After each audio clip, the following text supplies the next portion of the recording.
Film dimulai dengan memperlihatkan seorang pria berusia 42 tahunan yang bernama Walter Mitty. Pagi yang cerah di kota New York, Walter membuka situs eHarmony, semacam situs kencan online. Walter mencoba memberanikan diri untuk mengirim sebuah kedipan untuk Cheryl Melhoff, wanita single parent yang disukainya, yang kebetulan baru-baru ini bekerja di kantor yang sama dengan Walter. Sayangnya aplikasi itu error.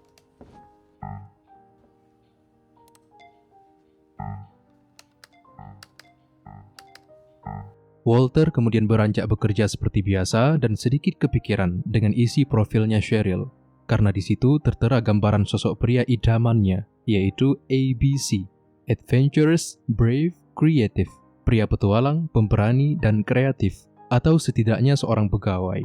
Iya, Walter adalah seorang pegawai, tapi berjiwa petualang? Itu bukan Walter sama sekali. Karena Walter yang sekarang hanya seorang pegawai yang rutinitasnya hanya kantor pulang, kantor pulang, kantor pulang. Semonoton itu, semembosankan itu. Sambil menunggu kereta tiba, Walter mencoba menghubungi customer service dari pihak eHarmony untuk menanyakan penyebab error aplikasi tadi. Terus si operator ngecek profil Walter dan bertanya, kenapa banyak pertanyaan seputar profil pengguna yang dikosongin? Pertanyaan seperti pernah kemana aja, apa hal hebat yang pernah dilakukan Walter, dan semacamnya. Mendengar pertanyaan barusan, Walter bilang kalau dia memang sengaja nge-skip bagian itu, karena nyatanya nggak ada hal luar biasa yang layak untuk dicantumkan. Tiba-tiba Walter menyadari ada keanehan pada gedung di seberangnya.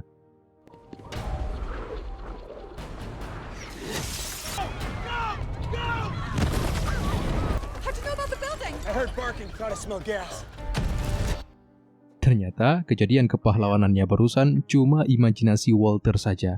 Dan tentu daydreaming itu membuat Walter ketinggalan kereta. Tiba di kantor, Walter dapat info kalau perusahaan majalah Life tempatnya bekerja telah diakuisisi dan berita terburuknya akan ada pemecatan karyawan besar-besaran karena kedepannya majalah Life akan bertransisi menjadi Life berbasis online.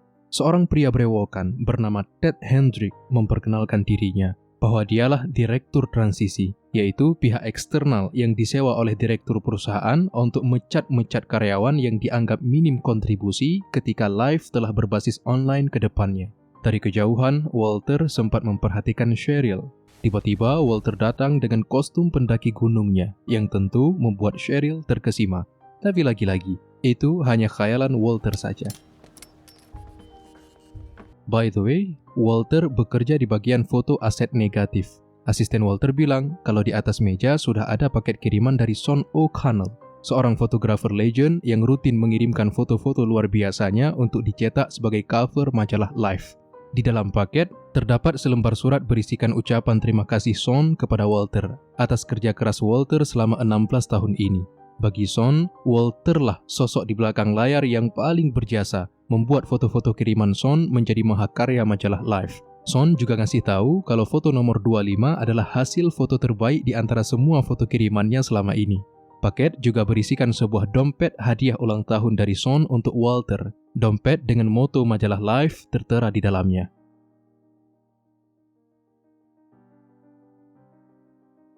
Seorang pegawai kemudian memanggil Walter untuk ikut rapat. Walter juga diminta membawa serta foto bernomor 25 kiriman terakhir Sean.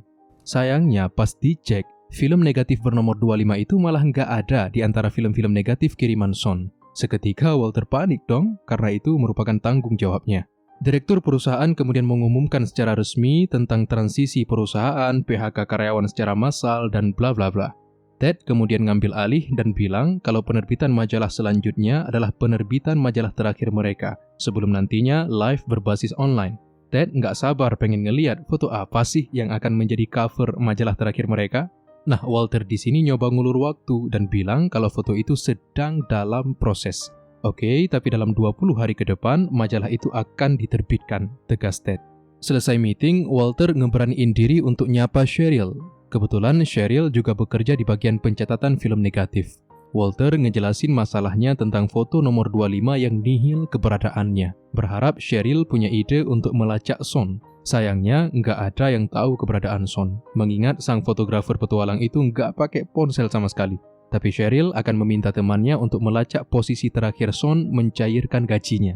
Mungkin mereka bisa mendapatkan petunjuk dari sana.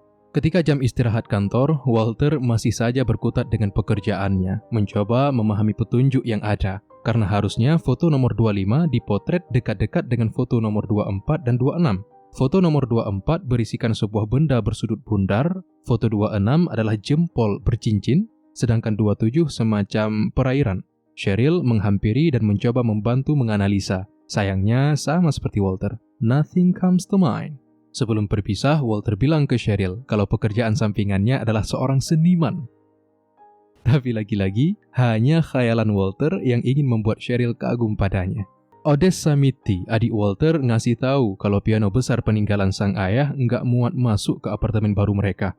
Walter direkomendasikan untuk pindahan ke sebuah villa yang tentu harganya jauh lebih mahal. Sebagai pria tulang punggung keluarga, mau nggak mau, Walter nerima tawaran itu. Odessa kemudian memberikan hadiah ulang tahun berupa boneka lentur Armstrong kesukaan Walter waktu kecil. Hidup Walter dulunya nggak semembosankan ini. Pernah suatu ketika dengan rambut mohawknya, Walter menjuarai perlombaan skateboard sekelurahan. Hingga ketika sang ayah meninggal kala Walter berusia 17-an, saat itulah Walter menjadi sosok tulang punggung keluarga yang bekerja apa saja untuk menghidupi mereka. Pas balik ke kantor, asisten Walter ngasih sebuah foto yang udah dicetak. Foto berisi sebuah perairan dengan kapal-kapal yang berjejer. Juga tulisan Erkiksnak secara samar-samar. Kebetulan Walter satu lift dengan Ted, si manajer transisi yang menyebalkan. Ngeliat Walter masih kayak bocah bawa-bawa mainan ke kantor, Ted ngerebut mainan itu untuk disita. Tentu Walter menolak. Give me that toy, man. Get off it! No, I'm taking it! Give it to me! No!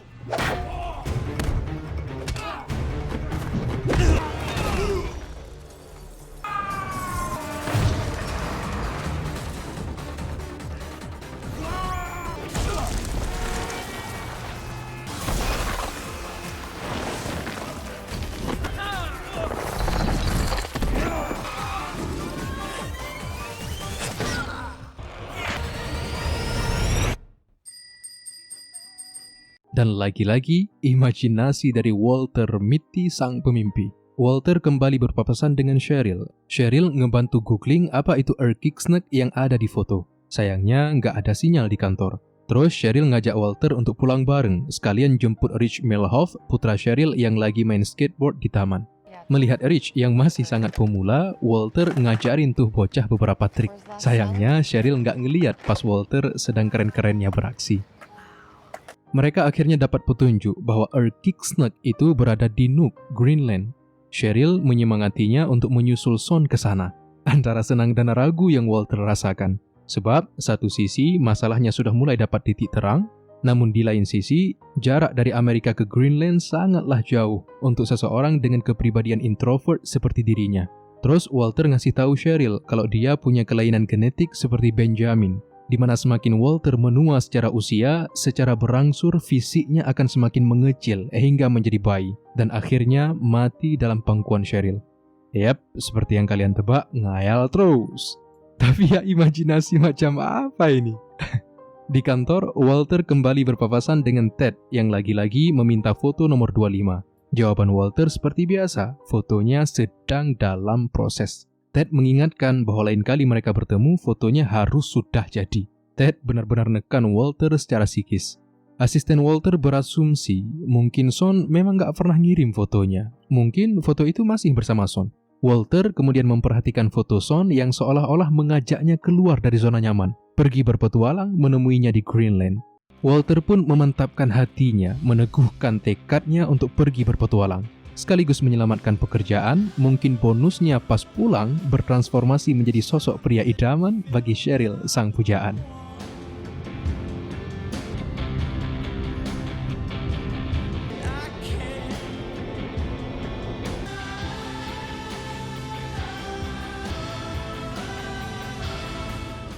Sesampainya di bandara Greenland, Walter ngerental sebuah mobil untuk transportasinya selama di sana.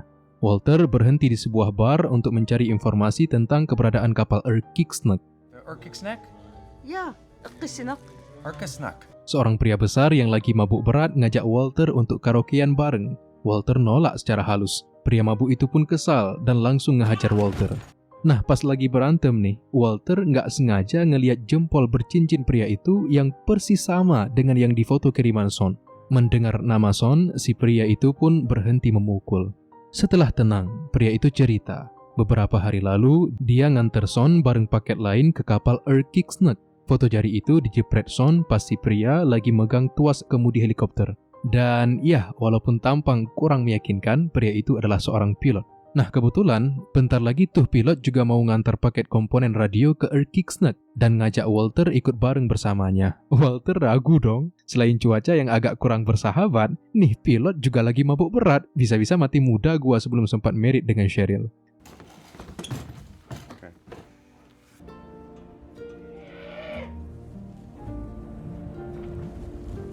Tapi di detik-detik terakhir, Cheryl hadir dalam imajinasinya, menyemangatinya dengan lagu Major Tom. Ground control to Major Tom. Walter akhirnya nekat naik ke heli. Commencing countdown, engines on. This is ground control to Major Tom. This is Major Tom to ground control. Different today of the world. Are you comfortable? No!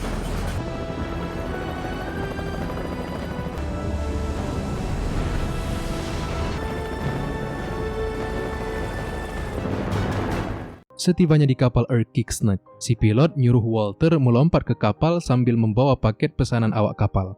Si pilot sebenarnya nyuruh Walter lompat ke bot karet. Kocaknya, Walter malah lompat ke laut. Seekor hiu segera ngelok Walter sebagai mangsanya. But I'm dead! Jesus! Beruntung, Walter berhasil selamat dari serangan predator laut itu. Awak kapal Erkiksnak ngasih tahu Walter kalau 4 jam yang lalu Son sudah pindah ke kapal lain yang lebih cepat biar lekas sampai ke Islandia. Kapal pancing ini sebenarnya mau ke sana juga, tapi ya lebih lambat. Apa nggak ada radio atau semacamnya untuk bisa ngehubungi Son? Tanya Walter. Lah kan elu tadi yang nyemburin komponennya ke laut. Gimana sih? Timpal sang kapten. Malam harinya para awak kapal menyambut Walter dengan hangat, juga menjamunya dengan sepotong kue. Sedikit kue pemberian dari Son ke awak kapal sewaktu kemarin menginap di kapal ini. Walter agak familiar dengan kue ini, yang rasanya sangat mirip dengan kue racikan ibunya. Tapi yang lebih mencuri perhatian Walter adalah tulisan yang ada di pembungkus kue itu. Eyjaf Jalajokul. Eyjaf Hatlayokul. Eyjafjallajökull. Eyjafjallajökull. Si awak kapal ngasih tahu kalau Eyjaf Hatlayokul itu nama sebuah gunung berapi di Islandia. Walter pun dapat petunjuk baru tentang kapan dan di mana lokasi Son melakukan fotografi selanjutnya. Keesokan paginya, Erkiksnak sudah berlabuh di Islandia. Awak kapal nyuruh Walter buru-buru ngambil sepeda karena tuh sepeda hanya satu-satunya transportasi gratis yang ada di pelabuhan. Sedangkan awak kapal yang mau pakai sepeda itu ada banyak. Walter pun bergegas merebut sepeda itu dari mereka.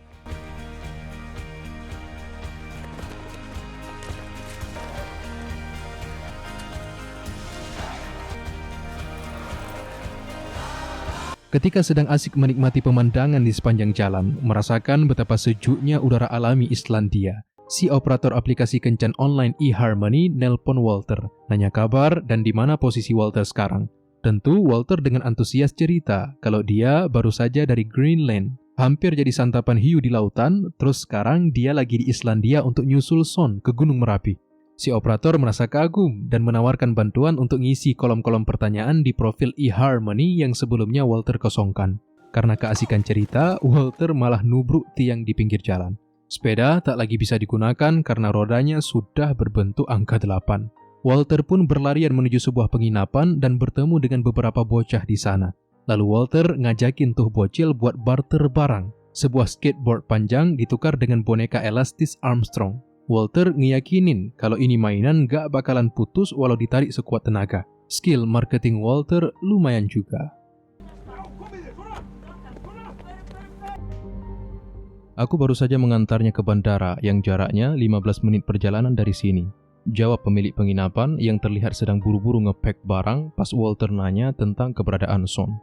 Walter pun bergegas pergi mengabaikan teriakan pria itu yang seolah meminta Walter agar tidak ke sana.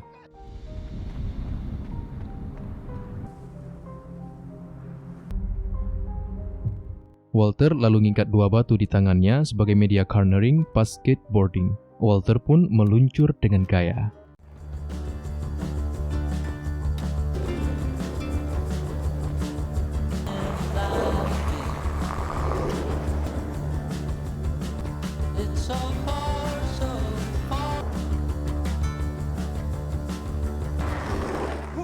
Nah, pas sampai di bandara lah kok aneh, sepi banget. Suara alarm tiba-tiba mengaum kencang, tanda gunung berapi bakalan erupsi. Si pemilik penginapan tiba untuk menjemput Walter pergi dari sana. Walter sempat ngelihat Son berdiri keren di atas pesawat, mengabadikan momen langka keajaiban alam itu.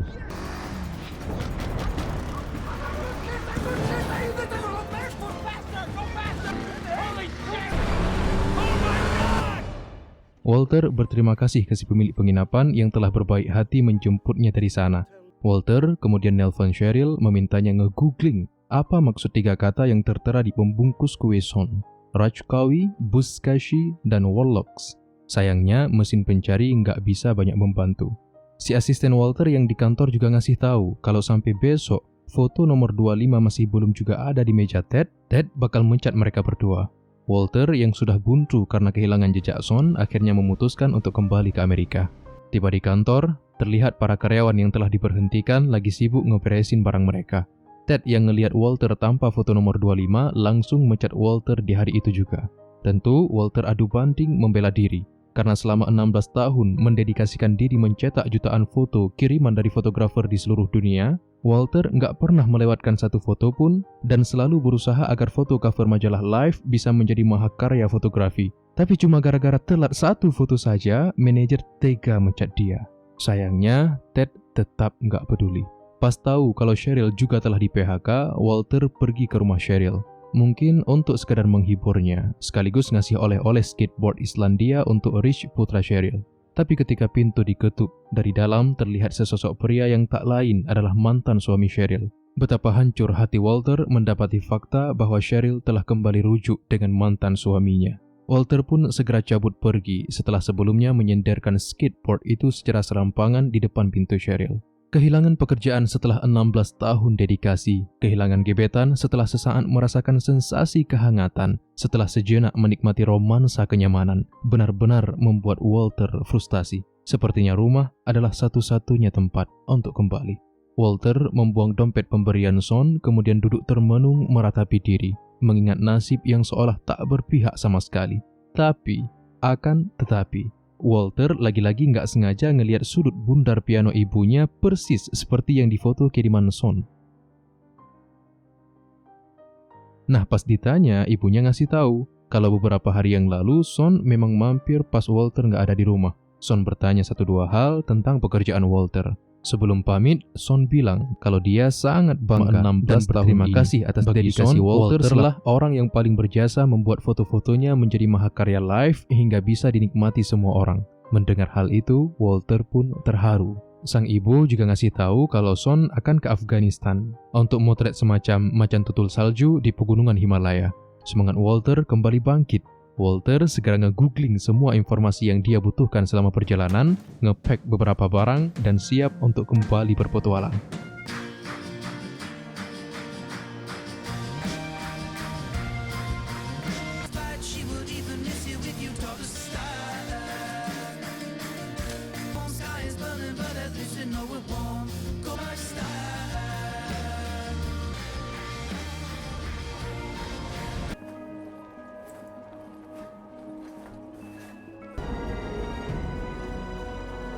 Di tengah pendakian, si operator aplikasi kencan online kembali nelpon. Dengan gembira, si operator ngasih tahu sejak profil Walter diisi lengkap, Walter mendapat ribuan pesan suka dari para wanita. Sepertinya orang-orang mulai ngefans sama pria petualang ini. Walter agak sedikit kesusahan mengobrol di puncak sana, mengingat susah sinyal dan oksigen yang semakin menipis. Nanti kita cerita tentang hari ini. Ucapan halus Walter agar bisa segera mengakhiri telepon. Tiba-tiba seorang pria marah-marah gegara Walter terlalu berisik, mengganggunya mendapatkan momen memotret leopard. Dan iya, pria itu adalah Son. Walter segera mengenalinya. Betapa bahagia hati Walter, akhirnya berhasil bertemu dengan fotografer yang selama ini dia cari-cari. Walter langsung to the point, bertanya di mana foto nomor 25. Nah, Di situ Son bingung sekaligus terkekeh karena Son udah nyelipin tuh foto dalam dompet hadiah ulang tahun sebagai bentuk surprise untuk Walter. Mendengar ucapan Son yang seakan tak berdosa, dalam hati Walter berkata, "Tai, kucing. Gua udah berpetualang lintas benua, nekat helikopteran sama pilot mabuk, hampir mati kemakan hiu, hampir tewas sama erupsi Merapi, dipecat dari pekerjaan, ditinggal sama gebetan. Tuh foto malah ada di dompet gua. Mana dompetnya udah gua buang lagi? Aduh, Son. Surprise manusia kaku seperti elu untuk makhluk lugu seperti gua. Nggak lucu tau nggak? Tapi satu hal yang pasti, kesalahpahaman konyol itu telah berhasil mengeluarkan Walter dari zona nyaman kembali menjadi pria aktif sebagaimana 20 tahunan silam, kala usia Walter masih belasan. Unsur kedewasaan penting di sini. Keduanya nggak saling marah, tapi saling mengerti satu sama lain. Walter memahami Son yang ingin memberinya surprise, sedangkan Son memaafkan kekecewaannya terhadap Walter yang telah membuang dompet pemberiannya. Walter yang penasaran kemudian bertanya, "Foto nomor 25 itu berisi foto apa sih?" Son ngejawab, "Sebuah keindahan, nggak bisa dijelaskan, kau harus melihatnya sendiri." Walter hanya bisa menebak-nebak, mungkin itu foto flora fauna atau semacam pemandangan yang dijepret Son entah di belahan bumi mana. Yang jelas, tuh foto nggak lagi diketahui keberadaannya.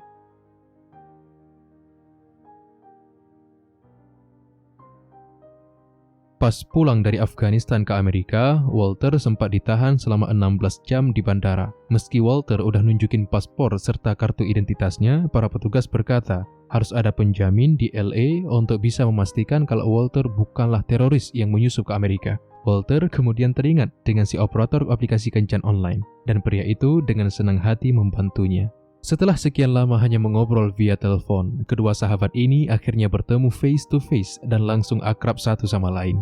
Kembali ke rumah, Walter, adik serta ibunya sepakat ngejual piano peninggalan sang ayah demi memenuhi kebutuhan hidup mereka selama Walter nganggur. Sang ibu lalu ngembaliin dompet pemberian Son yang pernah dibuang Walter. Sudah menjadi kebiasaannya menyimpan barang-barang yang Walter anggap nggak berguna. Dan kali ini, kebiasaan itu bernilai sebagai sebuah keberkahan.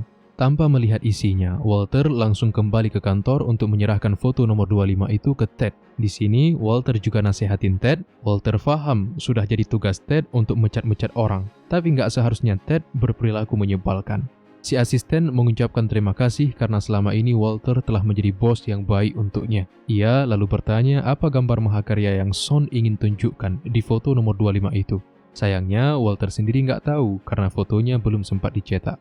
Keesokan harinya di suatu kafe, Walter mulai membuat CV untuk melamar pekerjaan baru. Pada CV tersebut, dia tak hanya menuliskan pendidikan terakhir dan pengalaman kerja aja, tapi dia juga menuliskan tentang berbagai pengalaman-pengalaman hebat yang pernah terjadi dalam hidupnya, hingga membuat CV itu kini jadi lebih berwarna.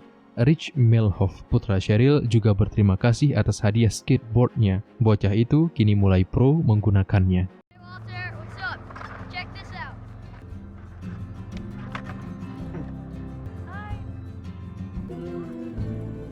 Di hari itu, setelah mengambil gaji pesangon terakhirnya di majalah Life, Walter kebetulan bertemu dengan Cheryl di jalan. Walter sadar kalau hari itu dia nggak seharusnya pergi begitu saja setelah mengetuk pintu rumah Cheryl. Lagian selama ini Cheryl lah booster Walter dalam petualangannya. Walau Cheryl hanya hadir dalam imajinasinya saja, itu sudah cukup. Nah, di sini Cheryl ngelurusin kalau mantan suaminya hari itu cuma mampir untuk benerin kulkas, dan dia benar-benar nggak punya hubungan spesial lagi dengan pria itu. Tentu senyum merekah dari wajah Walter menunjukkan betapa bahagianya dia mendengar penjelasan Cheryl. Walter memberanikan diri mengajak sang pujaan berkencan. Dengan gugup, Cheryl mengiyakan ajakan itu. Di tengah jalan, keduanya nggak sengaja ngelihat majalah edisi terakhir Life yang baru saja terbit. Pada cover depan majalah itu tertulis, majalah terakhir ini dipersembahkan untuk orang-orang yang selama ini telah berjasa membuatnya.